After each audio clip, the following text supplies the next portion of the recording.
하나님 말씀입니다. 시편 19편입니다.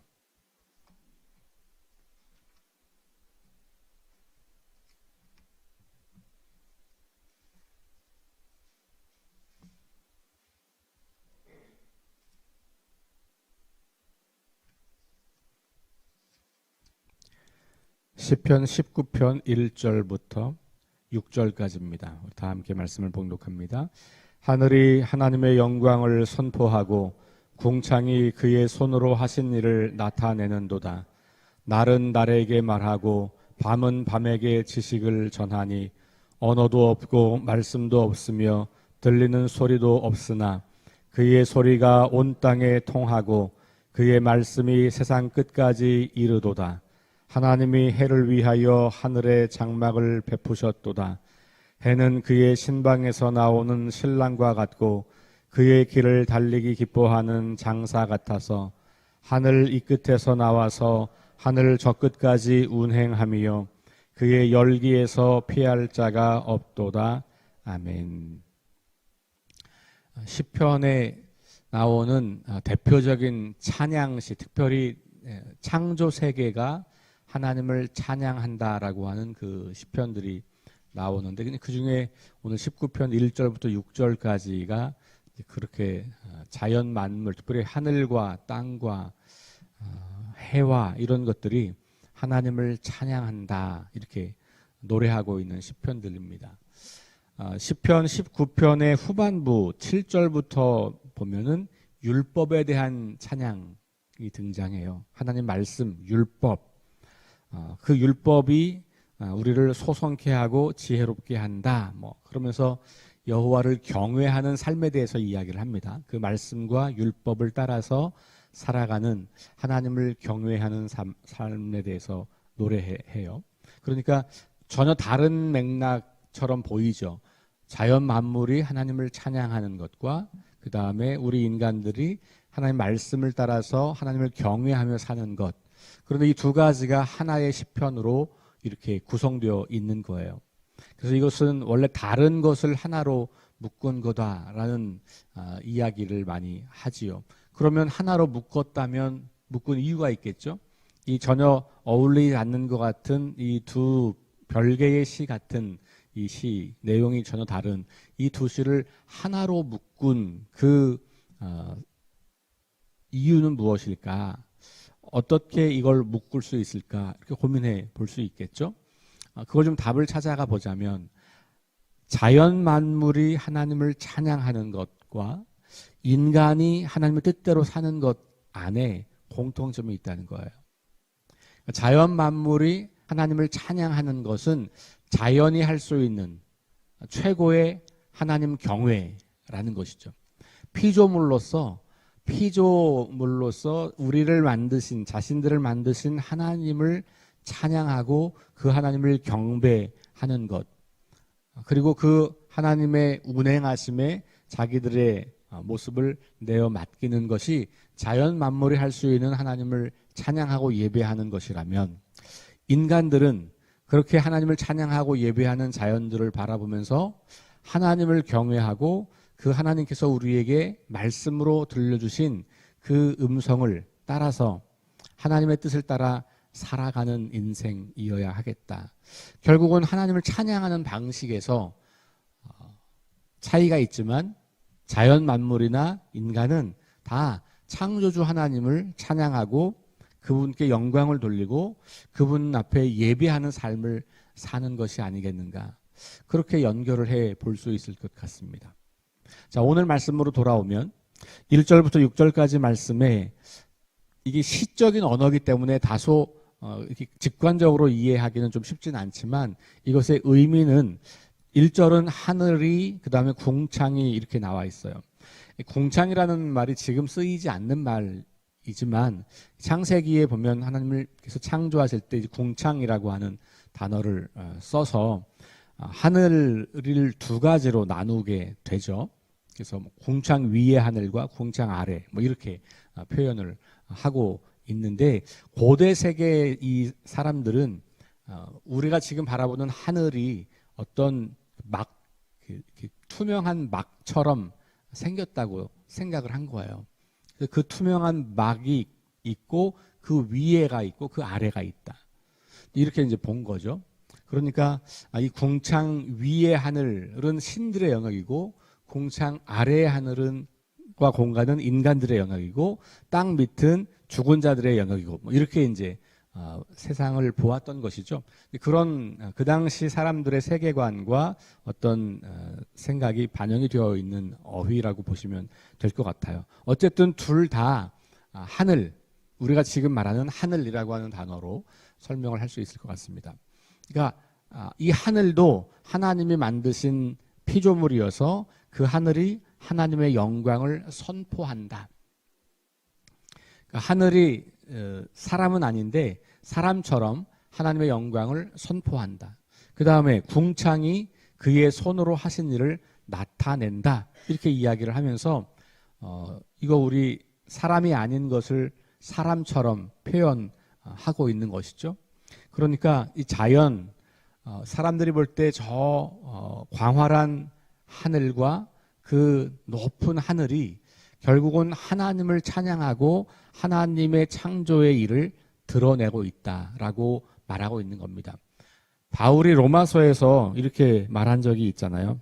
우리 로마서 1장 20절에 보면 창세로부터 그의 보이지 아니하는 것들 곧 그의 영원하신 능력과 신성이, 그러니까 하나님의 그 영원하신 어떤 능력과 신성이, 그 보이지 않는 그것이 그가 만드신 만물에 분명히 보여 알려졌다. 그러니까 하나님의 창조하신 이 세계 안에 하나님의 보이지 않는 능력과 신성이 나타나 있다. 이렇게 바울도 고백하고 있거든요. 그러니까 모든 사람들은 하나님을 알만한 것이 그 안에 있다. 바울의 논지는 이제 그거죠. 그리고 더 나아가면 그래서 우리는 하나님을 몰랐어요라고 핑계할 수가 없다. 누구도. 하나님 만드신 이 모든 세계 안에 하나님을 알만한 것이 들어있기 때문에, 물론 명시적으로 예수 그리스도 혹은 하나님이라고 하는 단어를 사용할 수 없을진 모르지만 그런 자연 만물을 보면 경외감을 가지고 살아갈 수 있지 않을까? 뭐 이렇게 바울은 보고 있는 것이죠. 그러니까 오늘날도 하나님을 믿지 않는 사람들도 위대한 자연 앞에 서면 경외감을 느끼는 거잖아요. 뭔지 모르는 인간의 연약함과 한계를 바라보면서 뭔지 모르는 그 자연의 거대한 이런 어떤 것에 압도당하면서 뭔가 자기보다 훨씬 큰 힘이 있다고 하는 것을 감지하고 고백한단 말이에요. 우리는 그것이 하나님의 창조의 선물이라고 하는 것을 믿음으로 고백하는 사람들이잖아요. 그러니 그 자연의 거대함과 위대함 앞에서 우리는 단순히 그냥 그게 자연 만물의 어떤 힘이 아니라 그 모든 것을 창조하신 하나님의 위대하심과 하나님의 그 솜씨를 보고 노래할 수 있는 것이죠. 오늘 이 시편의 저자는 자연이, 하늘이 그렇게 하나님을 드러내고 선포하고 있다. 이렇게 시작을 하는 겁니다. 자, 그러면서 날은 날에게 말하고 밤은 밤에게 지식을 전한다. 그러니까 시간이 계속 흘러가는 것이죠. 날은 날에게 밤은 밤에게 이러면서 계속 시간이 흘러가면서 그 지식을 전한다라고 되어 있지만 이 지식은 결국은 하나님이 누구신가라고 하는 것이죠. 그러니까 이 자연 만물도 시간의 변화와 또 자연 운행의 변화에 따라서 끊임없이 하나님의 그 높으심을 찬양하고 하나님을 경배하는 그 지식을 전하고 있다. 서로에게 그렇게 보이는 거죠. 그들이 하는 말도 없고 그 말씀도 우리에게 잘 들리지 않지만 아무 소리도 없지만 그러나 하나님의 그 소리가, 하나님의 그 음성이, 하나님의 그 말씀이 이 자연 만물의 변화와 운행을 통해서 드러나고 있다라고 하는 겁니다. 자, 그러면서 그의 말씀이 세상 끝까지 이르도다 이렇게 나와 있어요. 여기 하나님 말씀이죠. 하나님의 말씀이 자연 만물이 우리 귀에 들리고 우리가 알아들을 수 있는 소리로 말하는 건 아니지만 그렇게 시간이 변하고 자연 만물이 운행하고 이러는 과정을 통해서 하나님에 대해서 그 말씀을 전하고 있다. 그러니까 세상 어디에 가도 이 자연 만물을 통해서 우리는 하나님을 감지할 수 있다라고 하는 그런 고백을 하고 있는 것이죠. 자, 그리고 5절부터 가면 특별히 태양, 해를 위해서 4절 후반부부터죠. 하나님이 해를 위하여 하늘의 장막을 베푸셨다 이렇게 말하면서 해가 신방에서 나오는 신랑과 같고 그의 길을 달리기 기뻐하는 장사 같고 하늘 이 끝에서 나와서 하늘 저 끝까지 운행하며 그의 열기에서 피할 자가 없다. 이 태양이 모든 만물 중에 가장 으뜸인 것처럼 그렇게 소개를 하면서 그 태양의 열기에서 피할 자가 없다. 이 태양은 모든 창조 세계를 다 마치 주관하는 것처럼 그렇게 보이고 있어요. 그런데 그 태양도 하나님이 만드신 거다 이렇게 이야기하죠. 고대 세계에서 태양은 신이에요. 그러니까 이스라엘 백성들이 아니고 다른 민족들에게는 태양이 신 중의 신, 태양신을 섬기는 게 굉장히 많았죠. 달도 별도 신이에요. 그러니까 이 시편의 기자가 이렇게 자연 만물이 하나님을 찬양하는 피조물이라고 고백하는 것은 그 당시 세계에서는 가히 놀랄 만한 일이에요. 아무도 그렇게 생각하지 않는 시대. 그것도 이 이스라엘이 강대국도 아니고요. 이 시대의 이스라엘은 정말 아무 힘도 없는 나라, 가장 비천한 나라, 가장 연약한 사람들이었거든요. 근데 그들이 그 자기들을 지배하고 있는 강대국들이 섬기고 있는 신들을 다 그것 신들이 아니다. 하나님이 만드신 것들이다. 태양이 그렇게 위대해 보이고 거대해 보이고 그 태양 앞에 아무도 피할 자가 없는 것 같고 그래도 그 태양도 하나님 만드신 거고 하나님이 만드신 운행의 법칙에 따라서 운행하고 있는 대상일 뿐이다 라고 하는 것을 노래합니다. 그러니까 자연 만물이 하나님을 찬양한다고 하는 것은 쉽게 말하면 자연 만물도 피조물이다 라는 거예요. 찬양과 영광을 받으실 분은 그 피조물을 만드신 하나님 외에는 없다라는 것이죠. 그것을 선포하는 겁니다.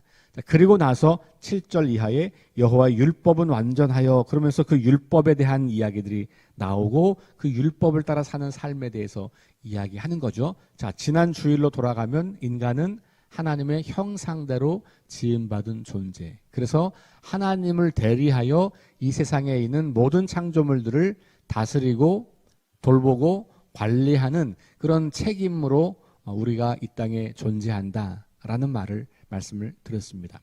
자, 그러면 그렇게 하나님의 창조 세계를 돌보아야 할 책임이 있는 우리들이 이 자연 만물을 섬기는 사람들이 아니라 이 자연 만물도 하나님을 찬양하고 있는 것을 깨닫고 그리고 우리의 삶을 통해서 하나님의 말씀, 우리 자연 만물이 하는 소리는 우리가 들리지 않지만 하나님께서 우리에게 주신 말씀을 통하여서 우리는 하나님의 음성을 듣고 있지요.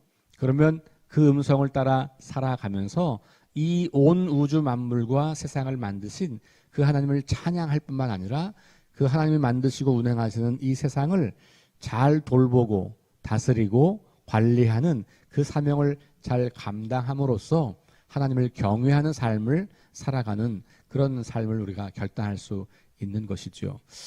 자연 만물과 우리가 다 피조물이지만 우리는 하나님의 형상대로 지음받아서 그 모든 피조물들을 하나님을 대신하여서 잘 돌보고 다스리는 그런 사명을 가지고 있는 것을 오늘 기억하면서 온 자연 만물이 하나님을 잘 찬양하고 예배할 수 있는 그 상태를 유지하고 그런 상태로 회복하는 그 일에 힘쓰는 저와 여러분 될 수 있기를 주의 이름으로 축원합니다. 기도하겠습니다. 하나님 감사합니다. 시편의 기자의 찬양을 통하여 온 세상 만물이 하나님을 찬양하고 그 영광을 선포하고 있음을 봅니다. 그러한 세상이 망가지고 깨어져서 더 이상 그 자연 만물을 통해서 하나님의 위대하심을 발견하지 못하게 되고 있는 그런 상황 가운데 우리가 살고 있습니다. 하나님 형상대로 지음받은 우리가 그 형상에 걸맞는 삶을 살아감으로 말미암아 다시 온 세상 만물이 하나님을 찬양하며 예배하는 삶을 회복할 수 있도록 주님 우리에게 힘과 능력과 믿음을 더하여 주옵소서. 하루하루 살아가는 삶의 모든 과정이 하나님을 대리하여 이 땅을 다스리고 이 땅의 모든 만물들을 돌보고 하나님의 그 창조의 원래의 모습으로 회복시키라고 하는 그 준엄한 명령이 우리에게 있음을 기억하며 그 말씀 따라 하루하루 순종하며 걸어갈 수 있도록 도와주옵소서. 그리하여 우리 믿음의 사람들을 통하여서 이 땅 무너지고 깨어지고 망가진 하나님의 창조 세계가 다시금 하나님 보시기에 좋은 세상으로 회복되는 그 아름다운 일들을 이루어 주옵소서. 그 일을 위해서 우리를 부르시고 교회를 세우셨음을 알게 하시니 감사합니다. 그 존재 이유에 걸맞게 하루하루를 믿음으로 살아갈 수 있도록 도와주옵소서. 예수님 이름으로 기도합니다. 아멘. 우리 함께 합심해서 기도합니다. 성령의 능력으로 하나님 나라를 드러내게 하소서. 하나님 말씀이 기준이 되게 하소서. 질병, 전쟁, 자연재해, 가난, 억압으로 고통당하는 사람들을 치유하여 주소서. 거룩한 습관을 형성하여 균형 있는 성장을 이루게 하소서. 다음 세대에게 하나님 나라 복음을 전수하게 하소서. 창조 질서 회복을 위해서 힘쓰게 하소서. 우리 함께 합심해서 기도하겠습니다.